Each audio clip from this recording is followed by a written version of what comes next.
नमस्कार मेरे प्यारे दोस्तों। मेरे पास कुछ लोगों के समाचार है।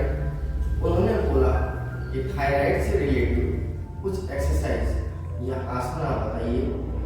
तो मैं आज उन लोगों के लिए जिनको थायराइड की प्रॉब्लम है, जो थायराइड होने के कारण से किसी का वजन बढ़ता भी है, किसी का वजन घटता भी है, और थायराइड जो हमारी ग्रंथियाँ गले के अंदर संबंध रखती है और गले से रिलेटिव है, तो हमें मूल इन चीज पर फोकस करना है कि सबसे पहले गले से रिलेटेड जो जो एक्सरसाइज है वो इसके लिए सबसे अच्छी एक्सरसाइज होती है।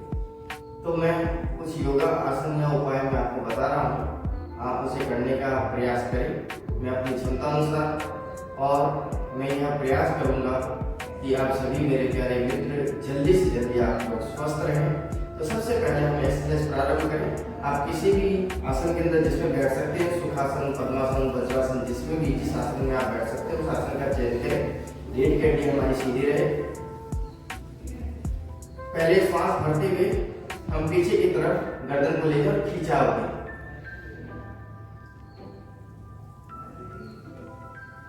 जितनी देर रुक सकते हैं रुके, श्वास को रोक के रखिए।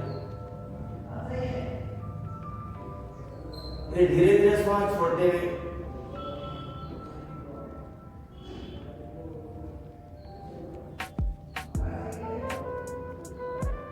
नीचे की तरफ आए,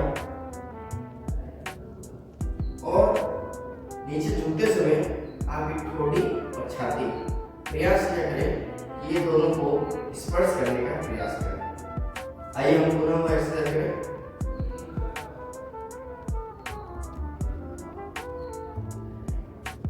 जितनी देर रुक सकते हैं जबरदस्ती न रुकें।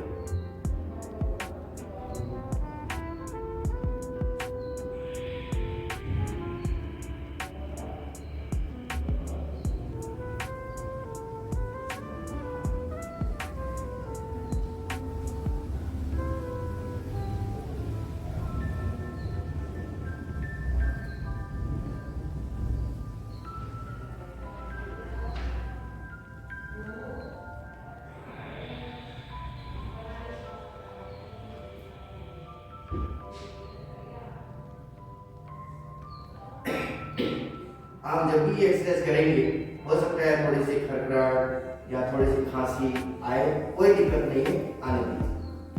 दूसरा, यह एक्सरसाइज जो मैं आपको बता रहा हूँ गले के, अगर किसी को गले की प्रॉब्लम है या सर्वाइकल, तो उसके लिए भी अच्छा है। जितना आप ले जा सकते हैं, श्वास छोड़ते हुए वापस, श्वास भरते हुए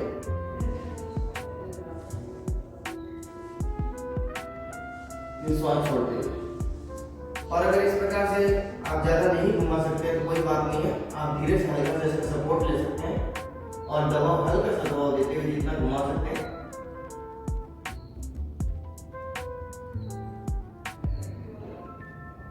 इसी प्रकार से दोनों तरफ। फिर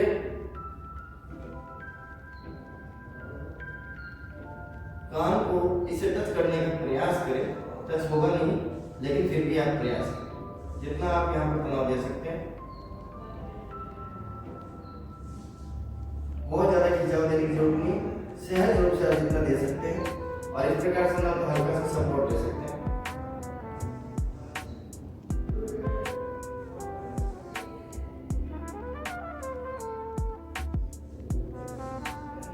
अब श्वास भरते इधर, फिर इधर, स्टॉप, छोड़ते हैं। श्वास भरते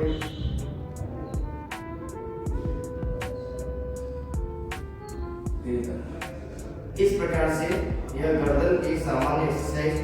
उसके पश्चात पूरा राउंड, श्वास भरते हुए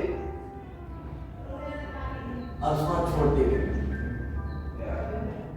श्वास भरते हुए आप आधा ले जाएंगे और श्वास छोड़ते हुए वापस लाएंगे।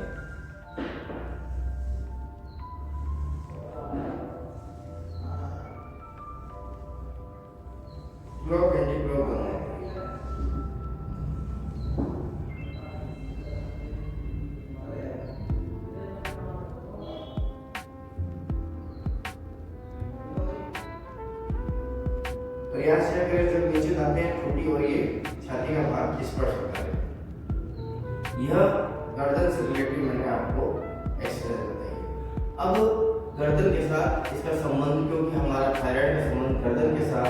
या यह कंठकूप के साथ जुड़ा हुआ है, इसलिए ये इस एक्सरसाइज पर फोकस करें।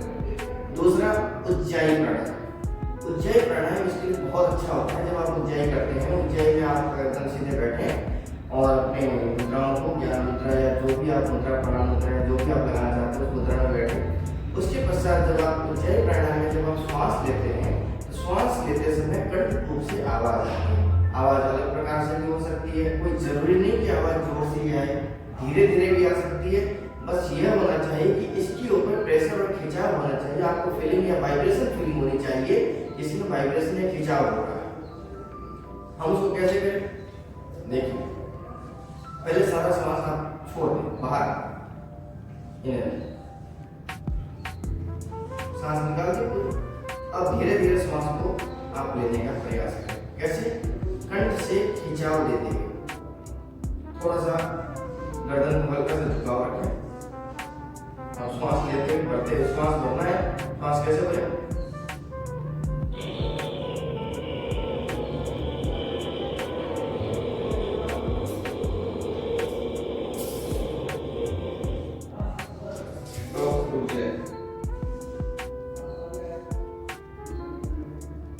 जितनी देर रुक सकते हैं उतनी देर रुकें। फिर धीरे धीरे इस सूर्य स्वर को या दाहिने स्वर को बंद करें और बाएं स्वर से आप धीरे धीरे श्वास को वापस छोड़ें।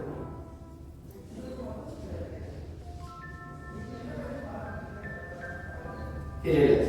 हो सकता है कि पहली बार आप करें तो श्वास वापस आपको लेना पड़े तो एक रुक जाए, फिर वापस आप एक गहरी लंबी श्वास लें सहज रूप से, फिर वापस आप पूरे श्वास को छोड़ें। फिर वही प्रक्रिया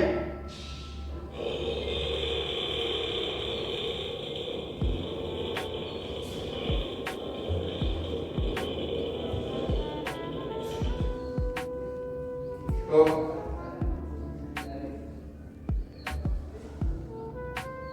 फिर धीरे धीरे वापस करो। इस प्रक्रिया को आप जितनी बार कर सकते हैं, 5 बार, 7 बार, 10 बार, 11 बार, धीरे धीरे इसको बढ़ाने का प्रयास करें। हो सकता है कि गले में खराश के महसूस हो, खराश अनुभव होता हो, कोई बात नहीं। और आवाज नहीं भी कोई दिक्कत नहीं। आप श्वास के अंदर मूल आपको फोकस करना है कि इस कंठकूप के अंदर खिंचाव या वाइब्रेशन होना चाहिए। तीसरा, सिंहासन जो हम बोलते हैं,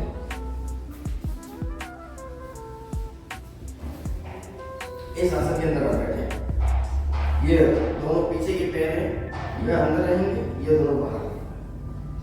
उसके पश्चात हमारे दोनों हाथ यहाँ नीचे, और जिस प्रकार से सिंह होता है, शेर होता है, वो किस प्रकार से जोर से दहाड़ लगाता है, उसी प्रकार से आपको दहाड़ लगानी है, आवाज निकालनी है।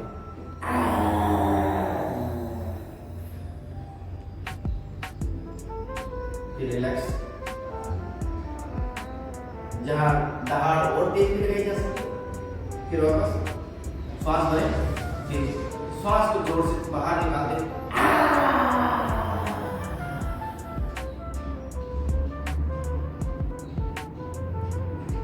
फिर रिलैक्स। इस प्रकार से यह प्राणायाम। उसके पश्चात आप किसी भी आसन में बैठे। कपालभाति इसके लिए बहुत अच्छी क्रिया होती है।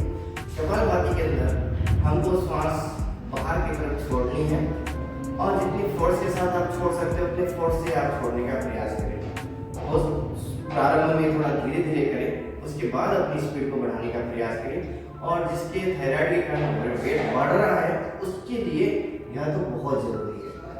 अगर वेट कम हो रहा है तो वो यह एक्सरसाइज न, यह प्राणायाम न करें, और करें तो कोई लॉस नहीं है, लेकिन जिसके बढ़ रहा है उसके लिए यह प्राणायाम तो बहुत जरूरी है। और नॉर्मल वे के अंदर उसको यह प्राणायाम करना चाहिए। अब हम किस प्रकार से करें?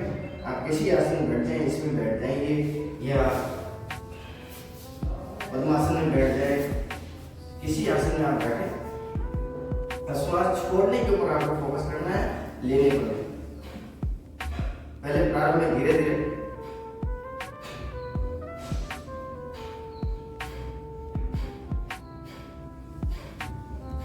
फिर धीरे धीरे इसकी स्पीड को आप जैसे आप रूटीन में करेंगे, धीरे धीरे इसकी स्पीड को बढ़ाएं। फर्स्ट टाइम 30 बार, फिर 30 के सेट करें, फिर 40 के, 50 के सेट लगातार करने का प्रयास करें। धीरे धीरे इसको बढ़ाएं।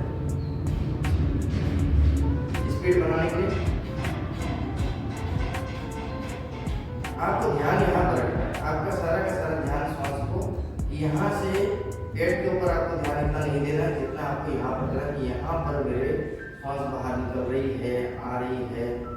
आपको फोकस इसके ऊपर करना है। ये पेट कम करने के लिए भी बहुत अच्छी एक्सरसाइज है, प्राणायाम है। पेट कम करने के लिए भी अगर हम प्रतिदिन इसको प्राणायाम को करते हैं, इससे भी आपके वेट लॉस के तो बहुत फर्क पड़ता है। इस प्रकार से इस प्राणायाम। उसके पश्चात एक आता है भ्रामरी प्राणायाम, जिसको महाप्राण ध्वनि भी कहते हैं। उसके अंदर भंवरा जैसे आवाज निकालता है। भंवरा है, काला भंवरा होता है, उड़ता है तो कैसी आवाज आती है, इस प्रकार से आवाज निकालनी है। उसको भ्रामरी प्राणायाम भी कहते हैं। आप ओम का उच्चारण भी कर सकते हैं या आवाज भी निकाल सकते हैं। तो हम उसको किस प्रकार से करें, रीढ़ की हड्डी हमारी सीधी रहेगी। पहले जितना आप गहरा लंबा श्वास ले सकते हैं लीजिए, और फिर धीरे धीरे श्वास निकालते वक्त आवाज निकालेगी, आवाज के साथ, गुंजायमान आवाज के साथ। और आवाज जब बाहर निकलेगी गूंजती हुई, तो यहाँ पर आपकी वाइब्रेशन होगी। पूरा श्वास ले, गहरा लंबा श्वास। उसके पश्चात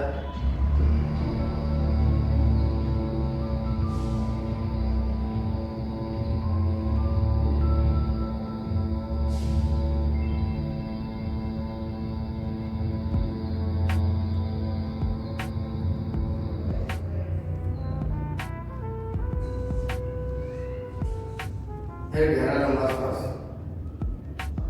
श्वास लेते समय हमेशा ध्यान रखिए हमारा पेट फूलना चाहिए, श्वास छोड़ते समय हमारा पेट फूलना चाहिए।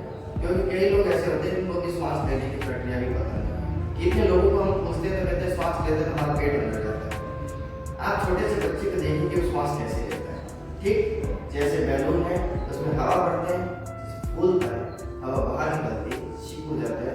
वही स्थिति हमारे पेट की है। बच्चे होंगे, छोटा बच्चा जो सो रहा है, आप उसको देखेंगे इस प्रकार से वो श्वास लेता है। बहुत सिस्टम से या प्रकृति का जो नियम है उसके अनुसार श्वास लेता है। तो हम जिस समय श्वास लेंगे उसमें अपना पेट फूलेगा। फिर श्वास छोड़ते हुए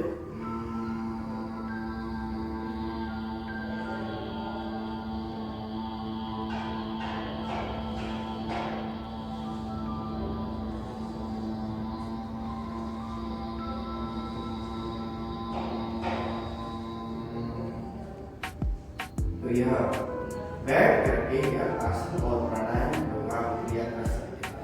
उसके पश्चात उष्ट्रासन। उष्ट्रासन में आप पहले वज्रासन में बैठे इस प्रकार से, फिर आप थोड़ा सा गैप करें हल्का सा, और इन पैरों के अंदर गैप होना चाहिए थोड़ा सा। आप इस प्रकार से बैठे, दोनों बंदिए इस प्रकार से रहें और हम इस प्रकार से रहें। उष्ट्रासन करते समय भी हमारा ध्यान पूरा इस गर्दन के ऊपर रहना चाहिए, गर्दन के अंदर खिंचाव होना चाहिए। आप कैसे करेंगे, धीरे धीरे आप इस प्रकार से हाथ को यहाँ रखिए, फिर इस हाथ को यहाँ पर रखिए। श्वास भरते हुए गहरे लंबा श्वास लेते हुए और गर्दन को नीचे की तरफ खिंचाते।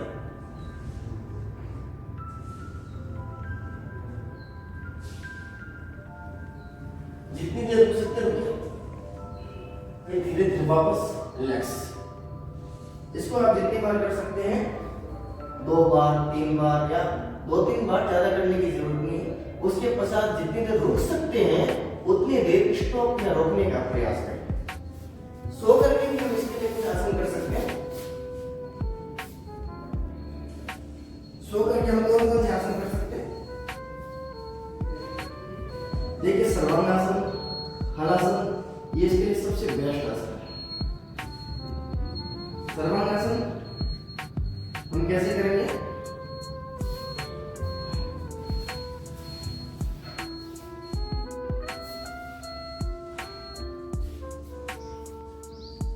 सर्वांगासन करने के लिए धीरे धीरे अपने पैरों को ऊपर उठाएं, एकदम 90 डिग्री संपूर्ण अवस्था में।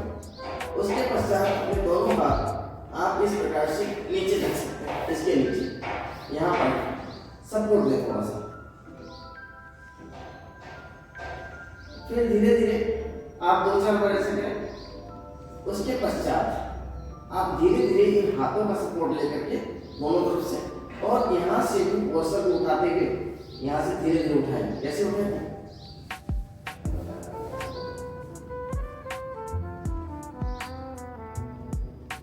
आपकी ठोड़ी और छाती इन दोनों में स्पर्श होना चाहिए। सर्वांग शक्ति आसनों के लिए, पेट के लिए भी है, कमर के लिए भी है। स्टॉप। जितनी देर रुक सकते हैं रुकिए, फिर धीरे धीरे वापस रिलैक्स।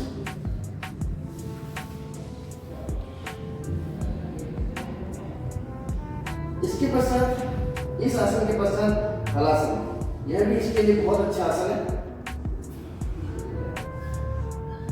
इसी प्रकार से आप करेंगे धीरे धीरे। यहाँ नीचे सपोर्ट देंगे, अंकल का सपोर्ट देंगे ज्यादा, और उसके पश्चात दोनों हाथों को नीचे कर सकते हैं, मिला भी सकते हैं।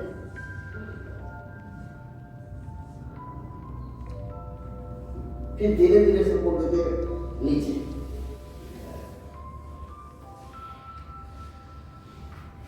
और एक और आसन, दोनों पैरों को आप इस प्रकार से रखें, एकदम नजदीक जितना आप ला सकते हैं साधन में, इसके नजदीक लाके रखें जी पाए, और धीरे धीरे इसको उठाएं जितना उठा सकते हैं। अगर आप सपोर्ट लेने के लिए सपोर्ट ले सकते हैं आप इस प्रकार से, और ठोड़ी और ये छाती मिलना चाहिए। फिर धीरे धीरे देते हैं।